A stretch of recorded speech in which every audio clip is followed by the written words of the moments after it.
नमस्कार, श्री स्वामी समर्थ. सर्वांचं आपल्या चॅनलवर खूप मनापासून स्वागत आहे. स्वामी महाराज तुमच्या सगळ्या चांगल्या इच्छा पूर्ण करो. स्वामींच्या कृपेने तुमचा आजचा दिवस शुभ जावो ही स्वामीचरणी प्रार्थना करते मी आणि आपल्या आजच्या व्हिडिओला सुरुवात करते. तर आजच्या व्हिडिओमध्ये आपण जाणून घेणार आहोत या अधिक महिन्यामध्ये कुलदेवीची ओटी भरल्याने आपल्याला काय फायदा होतो आणि त्या ओटी भरल्याचे काय पुण्य आहे आणि ती ओटी का भरावी, आपण ओटी कशी भरायची असते, ओटीच्या साहित्याचे काय करायचे नंतर, आणि अधिक मासात आपल्या कुलदेवीच्या ठिकाणी आपण जाऊन ओटी भरू शकतो का, अशी संपूर्ण माहिती मी तुम्हाला या व्हिडिओमध्ये देणार आहे. त्यामुळे व्हिडिओ तुम्ही स्किप न करता शेवटपर्यंत नक्की पहा व्हिडिओ. आणि तुम्ही चॅनलवरती नवीन असाल, पहिल्यांदा व्हिडिओ पाहत असाल तर आपल्या चॅनलला नक्की सबस्क्राईब करा आणि व्हिडिओ आवडल्यास व्हिडिओला लाईक करा, कमेंट करा. तर देवी आईची कृपा आपल्यावर, आपल्या घरावर राहणं हे खूप महत्त्वाचं आहे. कारण की हे बघा, जसं आपले आई वडील आपला सांभाळ करत असतात तसंच कुलदेवी आणि कुलदैवत जे असतात तर ते आपले आई वडील असतात. ते आपल्या घराचा सांभाळ करतात. आपल्या घरावर त्यांचे कृपाछत्र राहणे हे खूप महत्त्वाचे आहे. आणि त्यासाठी अशा विशिष्ट दिवशी जर काही तुम्ही सेवा केली, त्यांचा मानसन्मान केला तर ते भरभरून तुम्हाला आशीर्वाद म्हणजे आपल्याला आशीर्वाद देतात. आणि मुख्य म्हणजे आपल्याला कुलदेवीचा आशीर्वाद आपल्या संपूर्ण कुटुंबावरती कायम राहतो. आणि या अधिक महिन्यामध्ये अर्थात धोंड्याच्या महिन्यामध्ये कुलदेवीच्या उपासनेचं, कुलदेवीच्या सेवेचंच सुद्धा खूप महत्त्व असतं. कुलदेवता ही त्या संपूर्ण कुटुंबाची खरं तर आई असते आणि म्हणूनच तिची सेवा वेळच्या वेळी होणं, तिची उपासना वेळच्या वेळी होणं हे देखील अतिशय महत्त्वाचं असतं. तर आता नक्की ऐका. जर ओटी तुम्हाला भरायची असेल ना, तर तुम्ही आपल्या देवघरामध्ये आपल्या कुलदेवीच्या टाक असतो बघा, किंवा मूर्ती असते किंवा कुलदेवीचा फोटो असतो, तर तुम्ही तुमच्या देवघरासमोर सुद्धा अशी ओटी भरू शकता. किंवा तुमच्या गावामध्ये, शहरामध्ये योगायोगाने बघा तुमच्या कुलदेवीचं मंदिर असेल तर तिथे जाऊन तुम्ही सुद्धा ओटी भरू शकता. किंवा आपल्या कुलदेवीचं जे मूळ ठिकाण असेल तिथे जाऊन देखील तुम्ही कुलदेवीची ओटी भरू शकता. कारण अधिक मासामध्ये आपण कुलदेवीला तिच्या मूळ ठिकाणी जाऊ, तिचा मानसन्मान करू, असंही करू शकता तुम्ही. पण जर घरी केलं तरी चालेल. तर आता आपण जाणून घेऊया की घरच्या घरी किंवा मंदिरात जाऊन आपण आपल्या कुलदेवीची ओटी ही कशी भरावी. देवीची ओटी भरणं हा आपल्या कुलदेवीच्या कुळाचाराचा एक भाग असतो आणि कुलदेवीचा कुळाचार प्रत्येक घराण्याने पार पाडला पाहिजे. आणि त्यामुळे या महिन्यामध्ये तुम्ही सुद्धा आपल्या कुलदेवीची ओटी भरायला विसरू नका. तुम्ही कुलदेवीची ओटी तुमच्या घरी देखील भरू शकता. आता अधिक मास सध्या चालू आहे, तर आता कुठला पण मंगळवार येईल किंवा शुक्रवार येईल, अष्टमी येईल किंवा पौर्णिमा येईल, तर या दिवशी तुम्हाला कुलदेवीची ओटी ही नक्की भरायची आहे, विसरायचं नाही आहे, लक्षात ठेवा. आता आपण जाणून घेऊया देवीच्या ओटी भरण्यासाठी आपल्याला काय साहित्य असं लागतं. तर बघा, एक साडी किंवा फक्त ब्लाऊज पीस, तसेच शृंगाराचे साहित्य घ्यायचे आहे, दक्षिणा घ्यायची आहे, तसंच एक पाण्याचा नारळ घ्यायचा आहे, त्याला शेंडी असावी, तसेच बदाम, हळकुंड, सुपारी, मुठभर म्हणजेच वाटीभर तांदूळ, एक फळ, खाण्याचा विडा म्हणजे तांबूल, हळदी कुंकू, हिरव्या किंवा लाल 5 किंवा 7 बांगड्या, तसेच खारीक खोबऱ्याचा तुकडा घ्या, गजरा किंवा देवीला वाहण्यासाठी हार, फुले, सर्व साहित्य आपल्यासाठी ओटी भरताना साडीवरती ब्लाऊज पीस आणि त्या ब्लाऊज पीसावरती आपल्याला हे सर्व साहित्य जे आहे ते ठेवायचे आहे. आता ओटी कशी भरायची, तर बघा, सर्वप्रथम तुम्हाला एक ताट घ्यायचं आहे.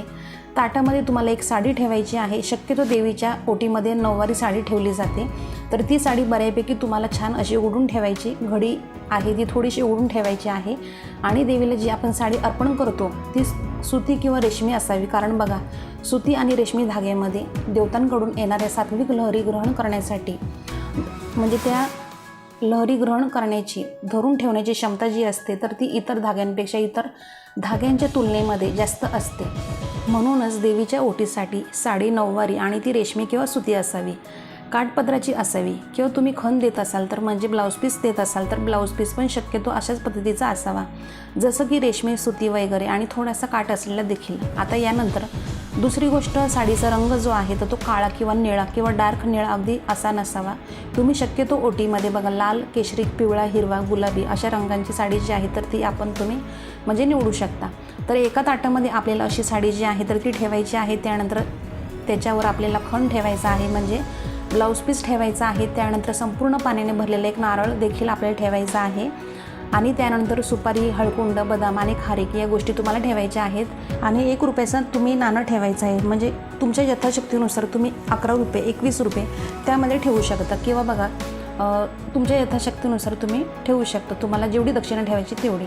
तर बघा, हिरव्या किंवा लाल बांगड्या, त्यानंतर गजरा, त्यानंतर आपल्याला घरचे थोडेसे तांदूळ, त्यानंतर शृंगाराचे दागिने जेवढे तुम्हाला ठेवता येतील, म्हणजे 11, 21, म्हणजे बघा मणी, मंगळसूत्र, जोडवे, कानातली टिकली, बांगड्या, नेलपेंट, मेहंदी कोन वगैरे, तर या गोष्टी ज्या आहेत आपण जे शृंगाराच्या म्हणतो तर त्या तुम्ही इतरही ठेवू शकता. तर अशा प्रकारे तुम्हाला ठेवायच्या आहेत. आणि ओटी अर्पण करताना नारळाची शेंडी जी आहे तर ती देवाकडे असली पाहिजे. आणि त्यानंतर ओटीमध्ये विडासुद्धा ठेवला जातो. विडा म्हणजे काय हो, तर जे आपण पान खातो त्या पानाचा विडा बनवला जातो, तो देवीला अर्पण करायचा असतो किंवा त्याला तांबूल देखील आपण म्हणतो.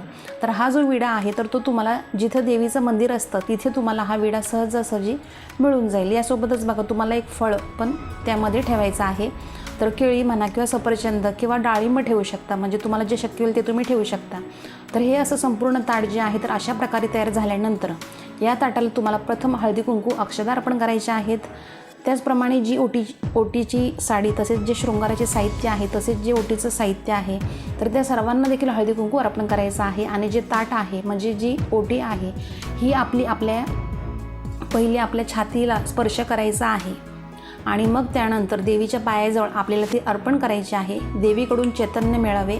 मनामध्ये तुम्ही देवाला अगदी मनापासून प्रार्थना करा की हे देवी आई, मी तुला ही ओटी माझ्या यथाशक्तीने अर्पण करत आहे. आणि अजूनही काही इच्छा असेल तुमची तर ती देखील तुम्हाला सांगायची आहे. किंवा नेहमी इच्छाच असं काही नाही की तुम्ही अगदी मनापासून काही प्रार्थना केली, माझ्या घरामध्ये सुख शांती भरभराट नांदू दे, काही आमची चुकी झाली असेल आमच्याकडून तर आम्हाला आई माफ कर, आपण माणूस आहे, कधी कधी आपल्याकडनं चुका होतात. तर अशा प्रकारे तुम्हाला अगदी साध्या सोप्या पद्धतीने ओटीही भरायची आहे. तर तुम्ही तुमच्या कुलदेवीची ओटी घरच्या घरी अशा पद्धतीने भरू शकता. नक्कीच जर मंदिरात ओटी अर्पण केली तर त्या बदल्यात तुम्हाला बघा एकतर प्रसाद मिळतो किंवा देवीचा हार वगैरे आपल्याला मिळत असतो, तर ते आपण घरी येऊन देवाऱ्यामध्ये ठेवू शकतो. पण समजा तुम्ही घरी ओटी भरली तर त्या वस्तूंचं काय करायचं नंतर, तर ओटीतल्या ज्या काही शृंगाराचे दागिने, साडी वगैरे आहेत, तर ज्या काही गोष्टी आहेत तर त्या आपण किंवा आपल्या घरातील महिला वापरू शकतो. आणि त्या आपण वापरायच्या आहेत सगळ्या गोष्टी शृंगाराच्या. खायच्या गोष्टी आपण घरातल्यांनी सगळ्यांनी प्रसाद म्हणून खायच्या आहेत. दक्षिणा जी आहे तर ती आपण वापरू नका, ती तुम्ही एखाद्या जवळपासच्या मंदिर जे असेल किंवा मंदिराच्या दानपेटींमध्ये सुद्धा असे तुम्ही टाकू शकता. सगळ्या वापरायच्या वस्तू ज्या आहेत तर त्या तुम्ही वापरू शकता. पण देवीला अर्पण केलेली वस्तू ज्या मासिक पाळीमध्ये अजिबात आपण वापरायचं नाही आहे काहीच, ही गोष्ट मात्र लक्षात ठेवा. आणि ओटीच्या हिरव्या बांगड्या लहान असतील तर त्या आपण तुळशीला देखील घालू शकतो, मोठ्या असतील तर आपण सुद्धा वापरू शकतो. तर अशा पद्धतीने तुम्ही बघा कुलदेवीची ओटीही भरू शकता किंवा तुमच्याकडे जशी प्रथा आहे तसं तुम्ही करू शकता. आता आपण ओटीचे काही नियम देखील थोडक्यात जाणून घेऊया.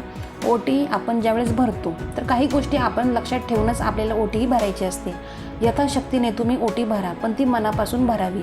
एखादा छोटासा ब्लाऊज पीस आणि नारळाची ओटी भरली म्हणून देव माझ्यावर पावणार नाही, तर असं अजिबात नसतं. आपण देवीला मनापासून केलेली जी भक्ती आहे ती जास्त प्रिय असते. मनापासून कुठली गोष्ट केली ना मग देवी आई आपल्या हाकेला नेहमीच धावून येते. फक्त आपण देखावा करायचा नसतो. आणि म्हणूनच यथाशक्तीने तुम्हाला ओटीही भरायची असते. बघा अगदी ज्यांना या प्रकारातली म्हणजे साडी किंवा वस्त्रे असं घेणं शक्य नसेल तर काही हरकत नाही, तुम्ही नवीन कोऱ्या ब्लाऊज पिसाने देखील देवीची ओटी भरू शकता, तरीसुद्धा चालेल. समजा तुम्हाला कधी नाईलाजाने नारळसुद्धा उपलब्ध झाला नाही तर तुम्ही त्याला पर्याय म्हणून एखादी खोबऱ्याची वाटी, एखादं फळ किंवा सुपारी वापरली. ओटीमध्ये देखील तुम्ही असं ठेवलं तरी चालणार आहे. ओटीमध्ये लिंबू देखील ठेवतात. आणि ज्या वेळेस आपण ओटी भरतो आपल्या कुलदेवीची, अगर आपण कोणाची ओटी भरतो त्यावेळेस बघा अखंड तांदूळ आपण ओटीमध्ये घ्यायचे असतात. तुटलेले तांदूळ कधीही आपण ओटीमध्ये वापरू नये. तर बघा देवीला आवडणारा पानाचा विडा तुम्हाला घ्यायचा आहे. तुम्ही घरच्या घरीसुद्धा हा विडा तयार करू शकता, काही खर्च नाही आहे. तुम्हाला विडा बनवायला जमत नसेल तर तुम्ही विड्याच्या पानावर फक्त थोडीशी बडीशेप आणि खडीसाखर त्यावरती जरी ठेवली तरी देखील चालेल, किंवा फक्त विड्याचं पान या ओटीच्या साहित्यांमध्ये ठेवलं तरी देखील चालू शकतं. म्हणजे तुमच्या यथाशक्तीनुसार तुम्हाला सगळं काही अशा पद्धतीने करायचं आहे. ओटी भरताना प्रथम तुम्ही स्वतःला हळदी कुंकू लावून घ्या. त्यानंतर आपल्या कुलदेवीच्या किंवा कुलदेवीच्या टाकाला, फोटोला किंवा मूर्तीला, तुमच्याकडे जे काही असेल त्याला तुम्हाला हळदी कुंकू लावून घ्यायचं आहे. त्यानंतर ओटीच्या साहित्यांमध्ये आपण देवीसाठी घेतलेली फुलं किंवा फुलांचा हार, वेणी किंवा गजरा तर ते अर्पण करायचं आहे. त्यानंतर आपण ओटी भरायची आहे. आता घरच्या घरी देवीची ओटी भरलेली असेल तर संपूर्ण दिवसभर आणि रात्रभर ही ओटी देवीच्या समोरच तशीच राहून द्यायची आहे. आणि दुसऱ्या दिवशी सकाळी उचलून घेऊन मग तुम्ही ते साहित्य कशा पद्धतीने वापरायचं हे ठरवू शकता. तुम्हाला मी आधी सांगितलं तसं. तर जर आपल्या घरातील बघा स्त्रीला काही अडचण असेल, मासिक पाळी वगैरे असेल, त्यामुळे जर तिला ओटी भरता येत नसेल तर काही हरकत नाही. तिच्याऐवजी आपल्या घरातील इतर कोणत्याही एका सदस्याने देवीची ओटी भरली तरीसुद्धा चालू शकतं. त्यामध्ये पुरुषाने ओटी भरली तरी पण चालेल, कुमारिका मुली असतील त्यांनी ओटी भरली तरी चालेल. पण जर आपल्या घरातल्या स्त्रीने भरली तर अतिशय उत्तम. जर काही कारणास्तव शक्य नसेल तर मग इतर भरू शकतात कोणीही. आणि ओटी भरण्यासाठी अगदी घरातील साडीसुद्धा तुम्ही देवीला नेऊ शकता. फक्त तुम्ही स्वतः नेसलेली नसावी, म्हणजे घडी मोडलेली साडी तुम्ही देवीच्या ओटी भरण्यासाठी वापरू नये आणि स्वतःच्या पैशाने ती साडी खरेदी केलेली असावी. तर बघा, अशा अगदी साध्या सोप्या पद्धतीने मनापासून तुम्ही ओटी भरली तर देवी आई नक्कीच तिचा स्वीकार करून घेईल आणि तुमच्या ज्या मनातील ज्या काही इच्छा असतील, मोठ्यात मोठी इच्छा कोणतीही असू द्या, ती नक्की पूर्ण होईल. देवीची ओटी भरण्याचे मुख्य कारण हे आहे की यामुळे आपल्याला एक प्रकारचं चैतन्य मिळतं. देवीची जी काही आध्यात्मिक ऊर्जा आहे तर ती आपल्याला प्राप्त होते आणि आपली कुलदेवी आपल्या संपूर्ण कुटुंबाचे कल्याण करते. आणि त्यामुळे देवीला अशा पद्धतीने साडीचोळी अर्पण नक्की तुम्ही करायचं आहे, खूप महत्त्वाचं असतं. तर या अधिक महिन्यामध्ये अशा साध्या सोप्या पद्धतीने ओटी तुम्ही भराल अशी मी अपेक्षा करते. तर आता तुम्हाला समजलं असेल तर, आणि जरी तुमचे काही प्रश्न असेल, काही समस्या असेल तर आपल्या व्हिडिओच्या कमेंट बॉक्समध्ये कमेंट नक्की करा, मी रिप्लाय देईल. आणि आजचा व्हिडिओ तुम्हाला थोडा तरी आवडला असेल तर आपल्या व्हिडिओला लाईक करा, शेअर करा, जास्तीत जास्त सबस्क्राईब करा अजून केलं नसेल तर, आणि कमेंट करायला मात्र विसरू नका. एक कमेंट नक्की करा. तर आपण दररोज अशाच नवीन व्हिडिओमध्ये भेटत जाऊ. तर आजचा व्हिडिओ मी आपले स्वामी समर्थ महाराजांनी रुजू करते आणि इथं सांगते. धन्यवाद. श्री स्वामी समर्थ.